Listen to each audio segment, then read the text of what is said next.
আমি আমার রিপোর্ট নিয়ে বসে গেছি। আমার ফার্স্ট আল্ট্রাসাউন্ড আমি কত দিনে করেছিলাম। আল্ট্রাসাউন্ডটা কিন্তু অবশ্যই করা উচিত, তাতে বোঝা যায় আমাদের বেবির হার্টবিট কেমন আছে, বা হার্টবিটটা চেক করা হয় অ্যাকচুয়ালি, যে হার্টবিট আমরা এসছে কিনা, বা আমাদের বেবিটা ইউট্রাসের মধ্যে আছে কিনা।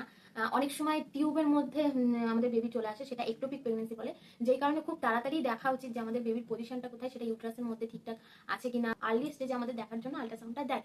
আর আমাদের সিঙ্গেল বেবি কিংবা টুইন্স বেবি। হ্যালো বন্ধুরা, এস এম মনি ফ্যামিলিতে আজকে নতুন একটা ভিডিও নিয়ে তোমাদের জন্য চলে এসেছি। অনেকদিন হলোই তেমন ভাবে কোনো ভিডিও পোস্ট করা হচ্ছে না, কারণ আমার শ্বশুরমশাই মারা গেছিল, তার জন্য আমি একটু ব্যস্ত ছিলাম। আমার শর্ট ভিডিও হয়তো তোমরা দেখেছো অনেকেই। কিন্তু আমি রিসেন্ট কলকাতায় এসেছি, সেই কারণে, আমি যেহেতু উড়িষ্যায় থাকি তোমরা অনেকেই জানো, তো এখন ওই কারণে আমি এখন কলকাতায় এসেছি। আর এখন আমার ডেলিভারির সময়ও প্রায়, যেহেতু আমি থার্ড টাইমেস্টারে পা দিয়ে ফেলেছি, তো এখন আর যাব না, এখন এখানেই থাকবো। হাজবেন্ড চলে যাবে উড়িষ্যাতে। তো আজকে তোমাদের সাথে যে ব্যাপারে ভিডিও নিয়ে এসছি সেটা হলো, যেহেতু অনেকগুলো দিন হলো তো আমার ব্যাপারে কিছু বলা হয় না, বা আমার প্রেগনেন্সি ব্যাপারে কিছু বলা হয় না, সেই ব্যাপারগুলোই নিয়ে আজকে চলে এসেছি।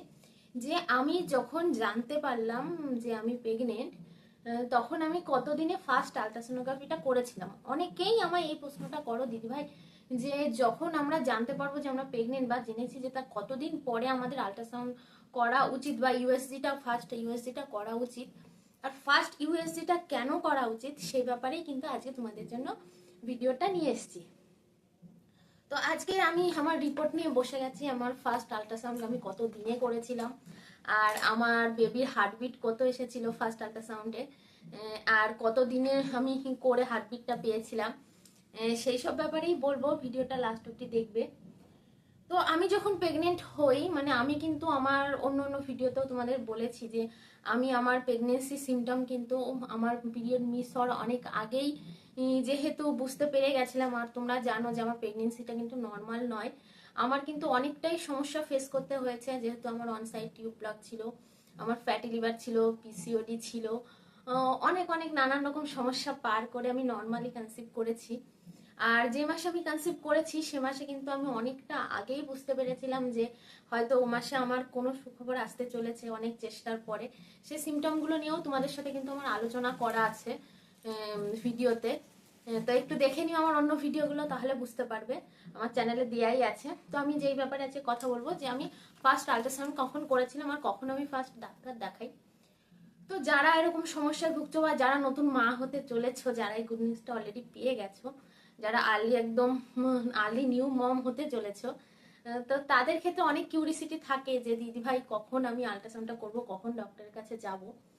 তো আমি যেদিন জানতে পারি, আমি যেহেতু আমার পিরিয়ডসটা রেগুলার ছিল, আমি পিরিয়ড মিস হওয়ার ঠিক 1 থেকে 2 দিন পরে যখন টেস্ট করি, তখনই কিন্তু আমি আমার যে কিটটা, ওই কিটে কিন্তু আমি ডার্ক দুটো লাইন দেখতে পেয়েছিলাম। অনেকের ক্ষেত্রে কিন্তু এটা নাও হতে পারে, অনেকের ক্ষেত্রে কিন্তু এত তাড়াতাড়ি আর্লি স্টেজে কিন্তু তোমার এত ডার্ক লাইন নাও আসতে পারে প্রেগনেন্সি কিট টেস্টে করলেও। তো তারা অধৈর্য হবে না, তারা একটু ধৈর্য ধরবে। তা তোমরা কিন্তু মিনিমাম 1 সপ্তাহ ওয়েট করবে, বা তার বেশিও একটু ওয়েট করতে পারো, যদি তোমাদের পজিটিভ রেজাল্ট না আসে, যদি সিমটমগুলো বুঝতে পারো। তো আমি যেহেতু খুব তাড়াতাড়ি বুঝে গেছিলাম, আর আমার বডিতে হয়তো এসিজি লেভেলটাও খুব তাড়াতাড়ি বেড়ে গেছিল, যেই কারণে দুটো ডার্ক পিঙ্ক লাইন পেয়ে গেছিলাম। আমি যেদিন জানতে পারি, যেহেতু আমার আগে অনেক সমস্যা ছিল, আমি যেদিন জানতে পারি আমি কিন্তু সেই দিনই সকালে হয়তো জানতে পেরেছিলাম ভোরবেলায়, তারপরে কিন্তু আমি একটু লেট করিনি, আমি সঙ্গে সঙ্গে সেই দিন গাইনি ডক্টরকে দেখাতে সেই দিনটাতেই চলে গেছিলাম। হাজবেন্ডকে বলার পরে যে যেহেতু আর্লি স্টেজে আমি খুব তাড়াতাড়ি জানতে পেরে গেছিলাম, বলবো যে যারা প্রেগনেন্সি পজিটিভ যখনই বুঝতে পারবে, আমার মনে হয় তখনই ডক্টরটা দেখানো খুবই ভালো। কারণ আজকাল খুব সমস্যা হয় অনেকেরই, আর্লি স্টেজে প্রেগনেন্সি এসেও হয়তো থাকে না, মিসক্যারেজ হয়ে যায়, বা অনেক সমস্যা থাকে। সেই কারণে কিন্তু খুব তাড়াতাড়ি ডক্টরটা দেখানো, যখনই বুঝতে পারবে যে তুমি প্রেগনেন্ট, তখনই কিন্তু ডক্টরটা দেখানো খুবই দরকার। আমি যখনই ডাক্তার দেখাতে যাই, যেদিন উনি ডক্টরকে সব, যেহেতু আমি আগের থেকে ওনাকেই দেখাতাম, তো উনি ওনার কাছে যখন যাই, উনি সবকিছু যখন পজিটিভ দেখে, আমার কি টেস্ট পজিটিভ দেখে, তখনই কিন্তু আমাকে সঙ্গে সঙ্গে তোমার ফলিক অ্যাসিডটা দিয়ে দিয়েছিল, ফলিক অ্যাসিড ট্যাবলেটটা। তার পাশাপাশি কিন্তু আমাকে প্রজেস্টেরনের ট্যাবলেটটাও দিয়ে দিয়েছিল। অনেককে হয়তো দেয়, অনেককে দেয় না, কিন্তু আমাকে পাক্কা 3 মাস প্রজেস্টেরনের ট্যাবলেটটা দিয়েছিল। তো সে প্রজেস্টেরনের ট্যাবলেট আর ফলিক অ্যাসিডটা কিন্তু তোমরা যদি প্রেগনেন্সি জন্য প্ল্যানও করছো, তাও তোমরা খেতে পারো। আগের থেকেই। তো আমি আগের থেকে খাইনি, আমি যখন জানতে পারলাম আমি প্রেগনেন্ট তখন কিন্তু আমি ডক্টরের কাছে যাওয়ার পরে কিন্তু সে আমাকে প্রজেস্টেরনের ট্যাবলেটটা দিয়ে দিয়েছি। তার পাশাপাশি আমাকে ইউএসজি লিখেছিল যখন ফার্স্ট আল্ট্রাসাউন্ডটা যখন লেখে, উনি আমাকে বলেছিল তখন হয়তো আমার অ্যাকচুয়ালি আমরা যখন জানতে পারি যে আমরা প্রেগনেন্ট ততদিনে কিন্তু আমাদের 4 থেকে 5 সপ্তাহ অলরেডি হয়ে যায় প্রেগনেন্সির, 4 থেকে 5 সপ্তাহ হয়ে যায়। তো তখন আমি যেহেতু আর্লি স্টেজে ছিলাম, আমার তখন হয়তো 5 সপ্তাহ মতন চলছিল, 4 থেকে 5 সপ্তাহ মতন চলছিল। তো ডক্টর আমাকে বলেছিল এখন যদি তুমি ইউএসজিটা করো বা আল্ট্রাসোনোগ্রাফিটা করো তাহলে হয়তো তুমি বেবির হার্টবিটটা এত তাড়াতাড়ি নাও পেতে পারো। তো আমাকে বলেছিল আরো 1 মাস ওয়েট করতে, যেহেতু বলেছিল যে 8 থেকে 9 সপ্তাহের মধ্যে, মানে 2 মাসের মাথায় যদি তুমি আল্ট্রাসাউন্ডটা করো তাহলে বেবির হার্টবিটটাও পেয়ে যাবে আর বাদ বাকি সবটা ভালোভাবে বুঝতেও পারবে। তো আমি সেই রিপোর্ট নিয়ে চলে এসেছি, যেহেতু এটা আমার ফার্স্ট আল্ট্রাসাউন্ডের রিপোর্ট ছিল। আমি তোমাদের ভালো করে দেখিয়ে দেবো সামনের থেকে। তো এইখানে আল্ট্রাসাউন্ড করি তখন আমার 8 সপ্তাহ 4 দিন চলছিল, 8 উইকস চলছিল। আর বাচ্চার তখন কিন্তু এইটুকুই লম্বা হয়েছিল, একদম 1.97 cm, তখন একদম ছোট। তো তা ফার্স্ট আল্ট্রাসাউন্ডে কিন্তু এর থেকে বেশি কিছু বোঝা যায় না। আর তারপরে আমি ফার্স্ট আল্ট্রাসাউন্ডে অ্যাকচুয়ালি আমরা দেখি বেবির হার্টবিট। আর এই এখানে দেখো সিঙ্গেল লিভিং ফিটাস, মানে আমার একটাই বেবি দেখাচ্ছিল। আর কিন্তু বেবির আমার ফার্স্ট হার্টবিট কিন্তু ছিল এই যে 161 বিট পার মিনিট।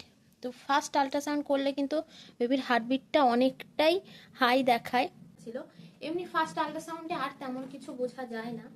এই ফার্স্ট আল্ট্রাসাউন্ডটা কিন্তু অবশ্যই করা উচিত, তাতে বোঝা যায় আমাদের বেবির হার্টবিট কেমন আছে, বা হার্টবিটটা চেক করা হয় অ্যাকচুয়ালি যে হার্টবিট আমরা এসছে কিনা, বা আমাদের বেবিটা ইউট্রাসের মধ্যে আছে কিনা।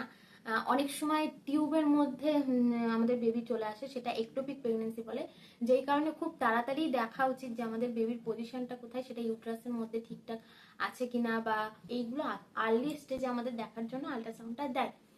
আর আমাদের সিঙ্গেল বেবি কিংবা টুইন্স বেবি এইসবের জন্যই আল্ট্রাসাউন্ডগুলো করা। আর এইগুলো কিন্তু যদি খুব আর্লি স্টেজে করা হয় 4 থেকে 5 সপ্তাহ বা 6 সপ্তাহের মধ্যে, অনেক সময় হার্টবিট নাও আসতে পারে। তো তোমরা যদি একটু লেট করে, মানে যেরকম 6-7 সপ্তাহ 8 সপ্তাহ পরে যদি করো তাহলে খুব ভালোভাবে রেজাল্টটা পেয়ে যাবে। পরের যে রিপোর্টগুলো সেগুলো কিন্তু আমি পরের ভিডিও তোমাদের সাথে শেয়ার করব। আর তোমরা অনেকেই যে প্রশ্নগুলো আমাকে করছিলে যে কবে আল্ট্রাসাউন্ড করবো, আল্ট্রাসাউন্ড কখন করানো উচিত, ডক্টর কখন দেখানো উচিত, আশা করি তোমরা সব প্রশ্নের উত্তর পেয়ে গেছো। আর ভিডিওটা কেমন লাগলো অবশ্যই জানিও।